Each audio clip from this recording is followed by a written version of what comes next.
देश में कोरोना का खतरा कम होने का नाम नहीं ले रहा। 3 दिन में कोरोना के केसेस कम होने के बाद आज फिर से कोरोना के नए मामले बढ़े हुए हैं। आंकड़ों में 24 घंटे में कोरोना के 3,82,315 केसेस सामने आए हैं, जबकि 3,780 लोगों की मृत्यु हुई है। वैक्सीनेशन की अगर बात करें तो रफ्तार बेहद सुस्त है। इसी बीच आज दिल्ली, मुंबई में वैक्सीन केंद्रों के बाहर भारी भीड़ जमा हुई है।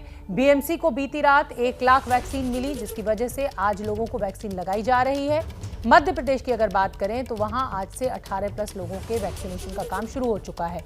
उत्तर प्रदेश की बात करें तो उत्तर प्रदेश में लॉकडाउन को एक बार फिर से बढ़ाया गया है। अब यूपी में सोमवार सुबह 7 बजे तक लॉकडाउन लागू रहेगा। ये 4 तस्वीरें कोरोना की कहानी को बयान करते हुए आंकड़ों में एक बार मामले फिर बढ़े हैं। 3,82,000 के करीब केसेस आ गए हैं।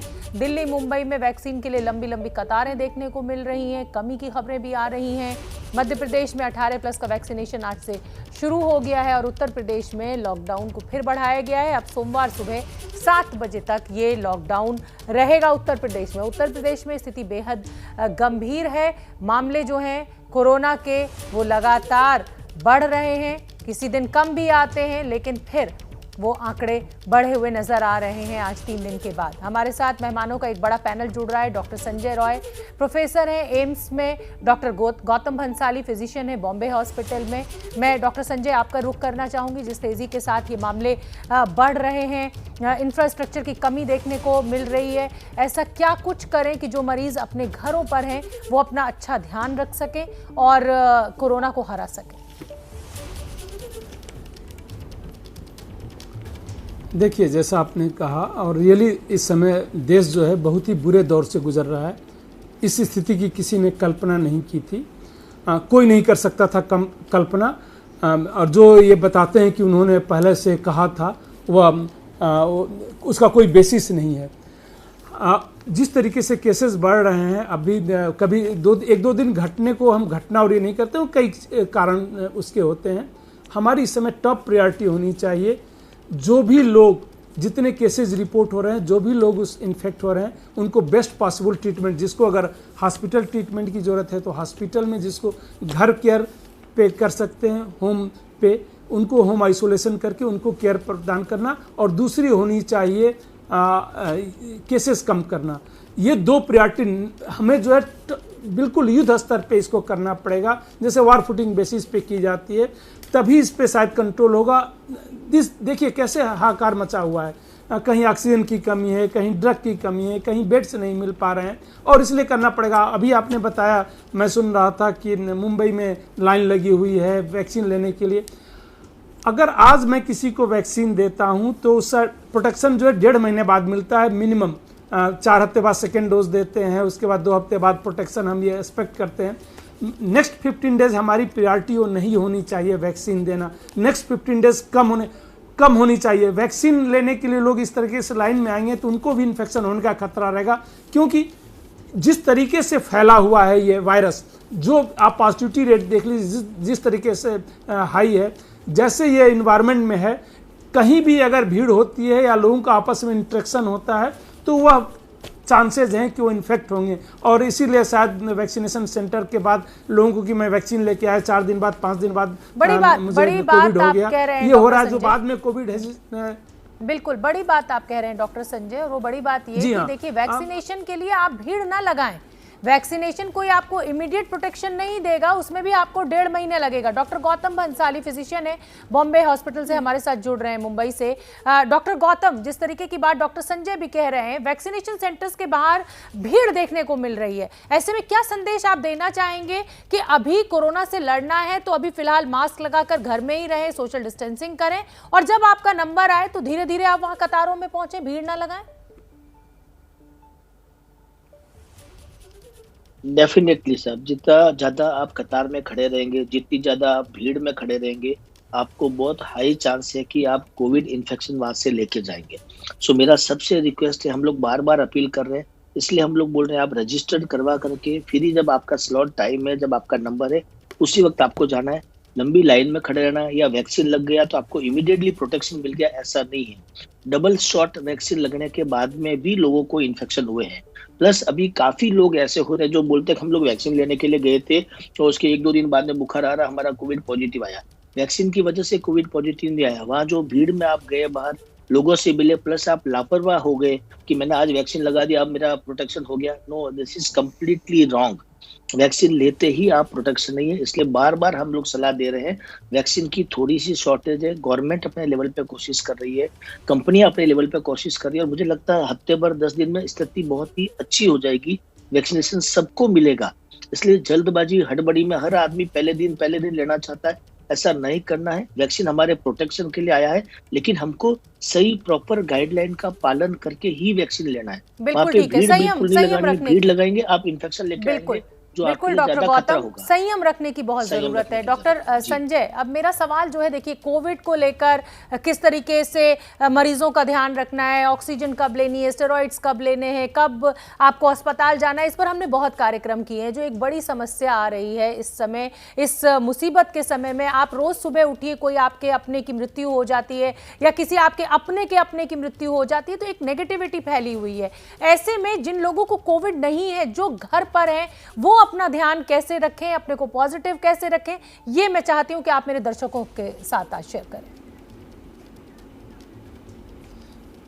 जी हाँ, देखिए बीमारी फैलती है ह्यूमन इंटरेक्शन से। इस समय जिस तरीके से वातावरण में कोविड फैला हुआ है और इसका वायरस है, जितना कम हो बाहर निकले ही नहीं जब तक इमरजेंसी ना हो। आप ये मान के चलें कि पूरी तरीके से लॉकडाउन लगा हुआ है, कर्फ्यू लगा हुआ है, जब तक इमरजेंसी ना हो कि अगर किसी को हॉस्पिटल ले जाना हो तो ठीक है आप निकलें। अगर कुछ काम है तो घर का एक सदस्य जाके सारे काम कर सकता है, अलग अलग लोगों को जाने की जरूरत नहीं है। सो जितना कम घर से निकलेंगे, और ये स्थिति बहुत लंबी नहीं रहेगी, एटलीस्ट नेक्स्ट 2 वीक तक जो है हम सब देश के नागरिक को एक जिम्मेवार नागरिक की भांति बिहेव करना पड़ेगा। और जिम्मेदारी ये है हमारी कि हम जो है बाहर ना निकले, लोगों से कम इंटरेक्शन रखें। हमारा ध्येय ही होना चाहिए कि इससे जो है केसेस कम होंगे और होंगे। इसीलिए मैं जो वैक्सीन की भी बात कर रहा था कि वैक्सीनेशन साइट पे भीड़ हो रहा है। अब अगर मैं यहाँ पे होता तो इवन मैं उन वैक्सीनेशन कंप्लीटली 15 दिन के लिए रोक के भी चाहूँ कि केसेस कम हो।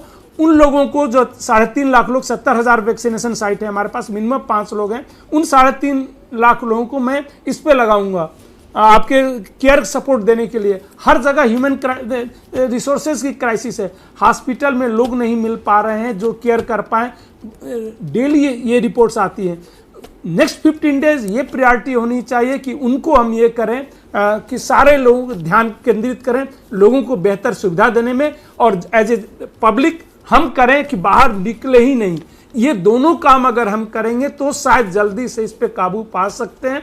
अदरवाइज अगर हम बाहर निकलते रहेंगे, चाहे वैक्सीन के लिए भीड़ करें या किसी चीज के लिए भीड़ करें, तो इसका वैसे ही चलता रहेगा जैसे और दिक्कत यह है कि जिनको एक बार हो रहा है उनको दोबारा भी हो रहा है, तो इससे ये चेन कभी टूट ही नहीं पाएगी। 130 करोड़ का ये देश है, आप समझ लीजिए कि अगर इस तरह हमने अपनी जिम्मेदारी नहीं निभाई तो ये कभी खत्म ही नहीं होगा। डॉक्टर गौतम, हाँ जी, मैं आऊंगी डॉक्टर संजय आपके पास। डॉक्टर गौतम जी, हाँ अपनी बात पूरी कर लीजिए। हाँ अपनी बात पूरी कीजिए, अपनी बात पूरी कीजिए डॉक्टर संजय। अच्छा ठीक है, जहां तक री इन्फेक्शन की बात है, अभी भी बहुत ही रेयर है री इन्फेक्शन जो है। जो भी दुनिया में एविडेंसेस हैं, 15 करोड़ से ज्यादा लोगों को हो चुका है। री इन्फेक्शन होने के चांस अभी भी कम है, हो रहे हैं।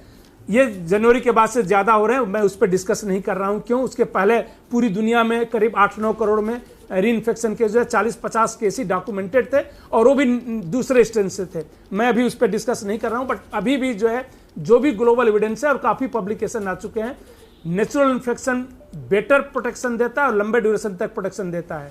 ठीक है, लेकिन इसका यह मतलब नहीं हुआ कि हम सबको एक्सपोज कर दें। ठीक है, वैक्सीन ही जो है, वैक्सीन दे के ही हम जो है लंबे समय तक लोगों को बचा सकते हैं। तो जिनको नहीं हुआ है उनको वैक्सीन लेना चाहिए, बट जिनको हो गया वो प्रायोरिटी वो थोड़ा सा वो अपने वैक्सीनेशन को थोड़ा डिले कर सकते हैं। बिल्कुल ठीक है। डॉक्टर गौतम भंसाली, मेरा सवाल पोस्ट कोविड केयर को लेकर भी है, क्योंकि बहुत सारे लोग कोविड से ठीक तो हो जा रहे हैं, लेकिन और बहुत सी दिक्कतें उनको सामने आ रही हैं। उनको जोड़ों में दर्द हो रहा है, उनको थकावट बहुत हो रही है। ऐसे में क्या खास केयर उनको करनी चाहिए जो पोस्ट कोविड केयर की अगर मैं बात करूं तो?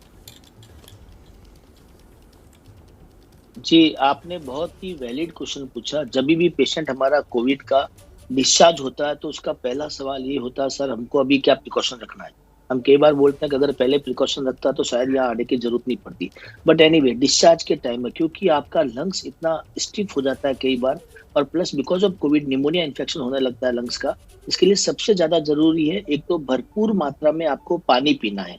घर जाने के बाद में पानी का कई बार क्या होता है, प्यास नहीं लगती है, पीने की इच्छा नहीं करती क्योंकि थोड़ा नोजिया फीलिंग होता है। सो एक तो भरपूर मात्रा में पानी ज्यादा से ज्यादा पीना है। लंग्स के एक्सरसाइज जो प्राणायाम योगा जो लंग रिहेबिलिटेशन प्रोग्राम होते हैं जो हम लोग सिखाते हैं फिजियोथेरेपी में, तो लंग्स की एक्सरसाइज डीप ब्रीदिंग एक्सरसाइज जिसे कहते हैं वो बराबर रेगुलर करना है। ठंडा स्ट्रिक्टली, गर्मी का मौसम है, ठंडा स्ट्रिक्टली कुछ खाना नहीं है, ठंडा स्ट्रिक्टली कुछ पीना नहीं है, बिकॉज आप जस्ट अभी लंग्स इन्फेक्शन से रिकवर होकर आए हो, गले में थोड़ा सा इन्फेक्शन होगा, फिर वापस री इन्फेक्शन होने के चांसेस है दूसरे निमोनिया इन्फेक्शन के। सो ठंडा स्ट्रिक्टली कुछ खाना नहीं, ठंडा कुछ पीना नहीं है, पानी ज्यादा मात्रा में पीना है, नींद आपको अच्छी लेनी है। अगर आपको इम्यूनिटी बढ़ानी है तो बहुत जरूरी है कम से कम 6 से 8 घंटा साउंड स्लीप आपकी होनी चाहिए। और जो विटामिन के जो रिच सोर्सेज होते हैं, जो अच्छा फूड होता है, जो हेल्दी फूड होते हैं, वो आपको ज्यादा मात्रा में खाने हैं। आज भी आप अगर देखोगे मेट्रो सिटी में कोविड ज्यादा हो रहा है, doctor Gautam Bhansali, food habit अच्छी नहीं है लोगों की। डॉक्टर गौतम भंसाली, ऐसा कौन सा खाना, ऐसे कौन से विटामिन हैं जो हमें लेने चाहिए अगर हमें अपने लंग्स को हेल्दी रखना है, या अगर हमें कोविड हुआ है तो उसके बाद हमें उनको हेल्दी करना है? कोई ऐसा फूड, कोई ऐसे विटामिन हैं जो हम अपने दर्शकों को यहाँ बता सकें? जैसे हम लोग ऑरेंज वगैरह लेते हैं, संतरे वगैरह लेते हैं, प्लस जो नॉर्मल फूड है जो अपन सब्जी रोटी घर में खाते हैं सब लोग, वो खाना आपको अच्छी मात्रा में खाना, पानी ज्यादा पीने के साथ में। मेट्रो सिटी में आज की डेट में भी केसेस ज्यादा होने का सबसे बड़ा कारण है कि मेट्रो में लोगों की फूड हैबिट बराबर नहीं है। वहाँ आज भी पिज्जा पास्ता वगैरह जो इम्यूनो डेफिशिएंसी इम्यूनिटी कम करने वाला फूड ज्यादा खाया जाता है। जो रिच फूड है आपके फाइबर फूड वगैरह है उसको आपको ज्यादा मात्रा में लेना, हाई प्रोटीन डाइट आपको लेनी है, जैसे आपका दूध होता है, पनीर होता है, सोयाबीन होता है, ये सब चीजें। प्लस आप अगर नॉनवेज है तो नॉनवेज की जो चीजें होती है आपको हाई प्रोटीन डाइट वगैरह लेना है। प्लस जो विटामिन रिच फूड होता है जो सबको पता है, फ्रूट्स वगैरह है, अभी मैंगो का सीजन है तो मैंगो फ्रूट हो गया, ऑरेंजेस अगर आप लेते हैं, नींबू पानी अगर आप पीते हैं तो वो आपको बहुत ज्यादा हेल्प करता है। तो ये फूड प्रॉपर होना चाहिए, अच्छी मात्रा में खाना है। कई बार भूख नहीं लगती है इसलिए लोगों को लगता है कि एक बार मैं ठीक हो जाऊंगा उसके बाद मैं खाऊंगा, तो वो गलती आपको नहीं करनी है। आपको नहीं भा रहा है आप उसको दवाई समझ के खाओ, but you have to have good amount of food and fluid, पानी, और नींद अच्छी होनी चाहिए। सबसे ज्यादा जरूरी है 6 to 8 hour sound sleep which is most important. ठीक है डॉक्टर संजय, एक और दिक्कत जो आ रही है इस समय, वो दिक्कत ये आ रही है कि जो कोविड पेशेंट्स हैं वो शुरू के 1 हफ्ते बिल्कुल ठीक रहते हैं, 5-6 दिन में उनको ना फीवर आ रहा है, गले में थोड़ी बहुत खराश होती है, और अचानक 8वें दिन या 9वें दिन दिक्कत इतनी ज़्यादा बढ़ जाती है, कोई बहुत से केसेस में मृत्यु तक हो जा रही है। अचानक कोई सिम्टम नहीं है लेकिन अस्पताल भी नहीं पहुंच पाते हैं, ऐसा क्यों हो रहा है और इससे बचाव के लिए क्या करना चाहिए कोविड पेशेंट्स को? देखिए, शुरू से ही जब से सार्स कोरोना वायरस 2 है उसके कुछ लक्षण हैं, फीवर आना, सोर थ्रोट होना, कफ होना, ये ब्रीथलेसनेस भी उसका एक ही है, स्वाद ना आना, ये सब हैं। कुछ लोगों में माइल्ड रहते हैं, कुछ में सीवियर होते हैं, बट सीवियरिटी जब भी होती है या 5 से 6 दिन के बाद ही होती है, जस्ट इन्फेक्शन होते और सिम्टम आते ही नहीं होती है। जो आज किसी को इन्फेक्शन हुआ तो 2 से 14 दिन इसका इंक्यूबेशन पीरियड है, एवरेज 5 से 7 दिन बाद सिम्टम्स आते हैं। सिम्टम्स आने के बाद जो सीवियरिटी होती है यूजुअली 6 से 10 दिन के बीच में मेजॉरिटी ऑफ केसेस में सीवियरिटी देखने को मिलती है। उस समय थोड़ा ज़्यादा ध्यान रखना पड़ता है। ज़्यादातर लोग में चूंकि माइल्ड है, कुछ लोगों में सीवियर हो जाता है, कुछ लोगों में डेथ हो जाती है, जैसा कि आपने बताया, और बिल्कुल ऐसा ही होता है। करीब ज़्यादातर लोगों में या माइल्ड है 6 दिन के बाद और 7 दिन के बाद, और मैक्सिमम 10 दिन तक वो अपने आप रिकवर्ड हो जाते हैं, सेल्फ लिमिटिंग डिजीज है। कुछ लोगों में प्रॉब्लम होती है, इसीलिए उनको मॉनिटर करते रहना जरूरत है। 2 हफ्ते तक अपने आप को अच्छी तरीके से मॉनिटर करते रहना चाहिए।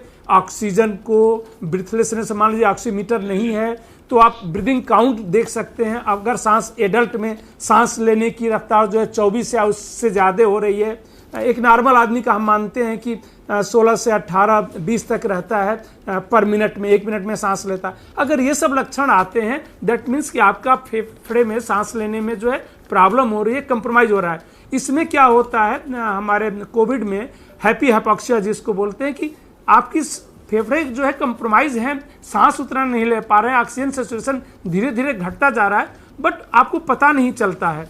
और जब पता चलता है तब तक काफ़ी लेट हो चुका होता है। इसलिए ये मेजर करना जरूरी है, या अपनी सांस को काउंट करके भी आप कर सकते हैं, या नीले पड़ रहे हैं, कुछ ये घर के लोग देख सकते हैं, खुद नहीं देख पा रहे हैं, तो इन सब चीज़ों से अगर हम अपने आप को मॉनिटर करते हैं तो काफ़ी हद तक जब बचा जा सकता है कि ट्रीटमेंट जब लेना हो उस समय देना जरूरी है। अगर ऑक्सीजन कम हो गया है तो सिर्फ ऑक्सीजन देके बहुत से लोगों की जान बचाई जा सकती है, लेकिन अगर वो पता ही ना चले तो डेफिनेटली मृत्यु, बिना ऑक्सीजन के कोई भी प्राणी नहीं रह सकता। तो इसलिए जो है उसी में मृत्यु हो जा रही है ज़्यादातर लोगों को, कुछ लोगों को हो रही है। कुछ तो डिजीज के कारण से वह इतना ज़्यादा निमोनिया डेवलप हो जाता है, जिसको साइटोकाइन स्टॉर्म भी कहते हैं। इन सब कारण से भी होती है। कुछ मृत्यु को बिल्कुल ही अवॉइड नहीं किया जा सकता, लेकिन उनके परसेंटेज कम है। ज़्यादातर मृत्यु को जो है हम रोक सकते हैं अगर टाइमली एक्शन हो जाए तो। जी हाँ, ठीक है। डॉक्टर गौतम, स्टेरॉइड्स को लेकर भी एक बड़ी जंग छिड़ी हुई है लोगों के बीच में, तमाम तरीके की अफवाहें हैं। स्टेरॉइड्स के इस्तेमाल को लेकर क्या एहतियात बरतनी है जो लोग घर पर जो मरीज हैं, ये सवाल मेरा उनके लिए है। जी, जो घर पे मरीज रहते हैं उनके लिए मेरी सलाह है कि अगर वो घर पे है तो उसका मतलब है कि वो माइल्ड है या एसिम्प्टोमेटिक टाइप पेशेंट्स है। स्टेरॉइड का जुडिशियसली यूज होना बहुत जरूरी है। स्टेरॉइड डेफिनेटली हेल्प करता है, एंटी इन्फ्लामेटरी है, कोविड के अंदर हेल्प करता है, बट पर्याप्त मात्रा में या सही डोज यूज होना चाहिए।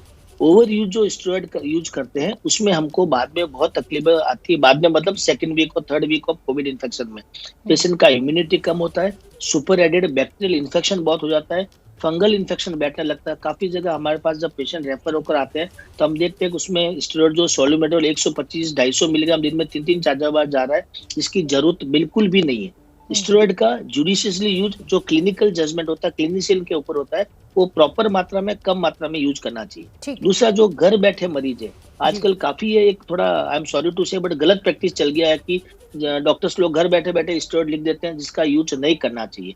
पेशेंट को स्टेरॉइड हम तभी देते हैं जब उसको अगर परसिस्टेंट फीवर है, 5-7 दिन लगातार हो गया, फीवर कम नहीं हो रहा है, या परसिस्टेंट ड्राई कॉफ हो रहा है, या हैप्पी हाइपोक्सिया में जा रहा है पेशेंट। ये 3-4 कंडीशन है जिसमें ऑक्सीजन सैचुरेशन लेवल कम हो रहा है, कंटिन्यूस फीवर या कंटिन्यूस ड्राई कॉफ है, तो हम स्टेरॉइड का यूज करते हैं, वो भी low dose steroid. High dose steroid always harm patients. बिल्कुल, मतलब कुल मिलाकर डॉक्टर की सलाह के बिना एक तो अपना उपचार खुद बिल्कुल मत कीजिए, इंटरनेट पर बिल्कुल ज्ञान एकत्रित मत कीजिए, डॉक्टर से बात कीजिए। तमाम डॉक्टर्स हैं जो ऑनलाइन आपके साथ जुड़ेंगे, और जब वो कोई चीज प्रिस्क्राइब करे उसको फॉलो कीजिए। खाने पीने का ध्यान रखिए, अच्छी नींद लीजिए, और मास्क तो लगाना ही है, तभी कोरोना से बच सकते हैं। बहुत बहुत धन्यवाद डॉक्टर सुनील, आपका भी, डॉक्टर गौतम आपका भी। बहुत अहम जानकारी आपने आज हमारे दर्शकों के साथ साझा की है। उम्मीद है दर्शकों को बहुत फायदा होगा।